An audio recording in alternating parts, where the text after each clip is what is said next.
Recognize Honorable Senator Sesel Zvidzai. Thank you, Mr. President. My question is meant for the Minister of Primary and Secondary Education, in whose absence we are fortunate to have leaders of government business, Mr. President. Therefore, the question is to ask the Minister of Primary and Secondary Education what measures the ministry is implementing to address the increasing instances of bullying, violence, and related deaths in schools. Thank you. Honorable Minister.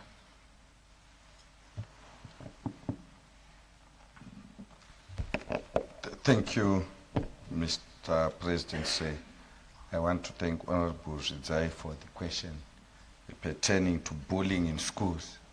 Mr. President, the policy that we have is we have zero tolerance to bullying, and all the authorities, the headmasters, and even learners are instructed that should they witness such behavior, it should be immediately reported to the authorities so that it's dealt with.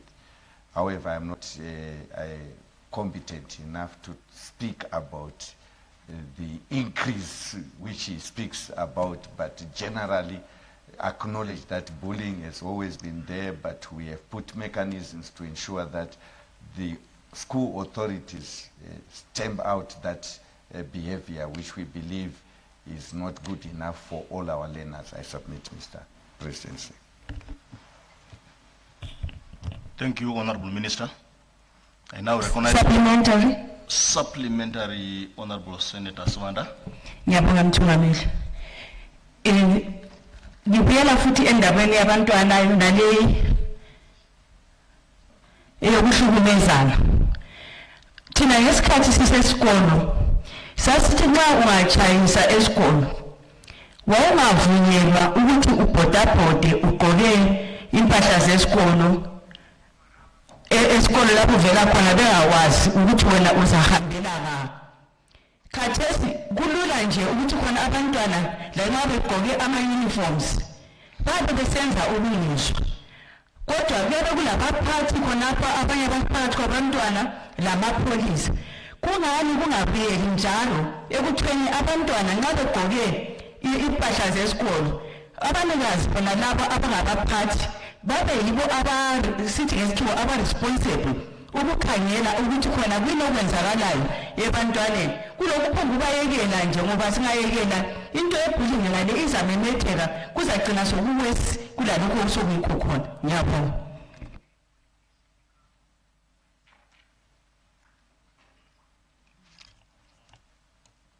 Honorable Minister, in comment. Thank you, Mr. President. I want to thank the Honorable Sbanda for the follow-up question. Mr. President, we have to acknowledge that during the time that she makes reference to, learners were few, even schools, and nowadays you find that learners are ordinarily not confined to the areas of their residence. They don't attend school where they stay.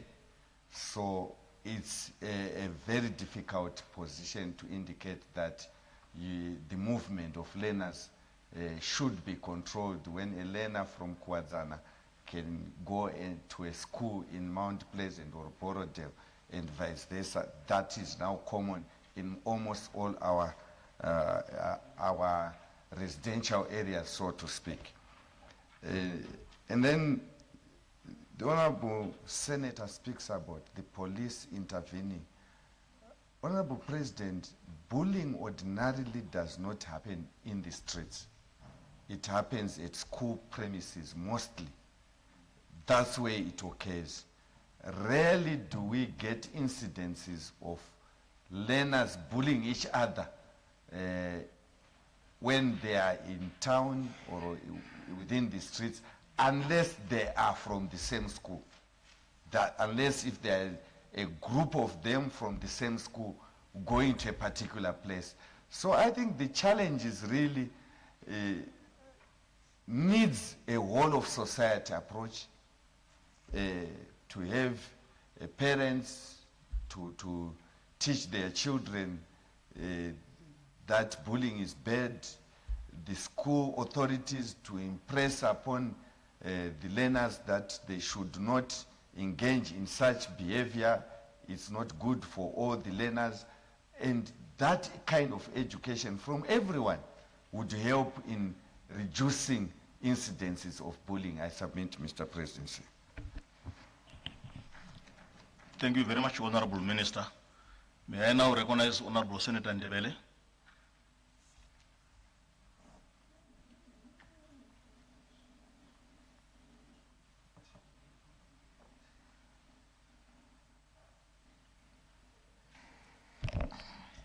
Thank you, Mr. President. My question was directed to the Minister of Health. With your permission, Mr. President, can I refer it directed to the Leader of Government Business? Thank you. What is the government doing to help girl children who live in the streets with primary health care like provisions of menstrual kits? I thank you. You got that, Honorable Minister? Yeah, please, you can respond.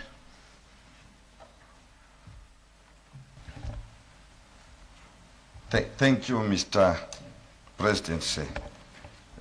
It's a kind of tricky question where it is requesting authorities to go into the street and do an identification and provide health care. What we do is, in the majority of our council-led clinics, government-led clinics, anyone who goes there and they are indigent and they are seeking medical services, they'll get it. And we also have the social welfare. They also assist in ensuring that those indigent individuals can get assistance so that they can access health care. But we do not have a deliberate policy of going into the streets and then offering medication to those that are in. But should any of our citizens, regardless of where you are, require medication from our government-owned healthcare systems, we are there to provide that service. I submit, Mr. President. Thank you, Honorable Minister. May I also invite other questions?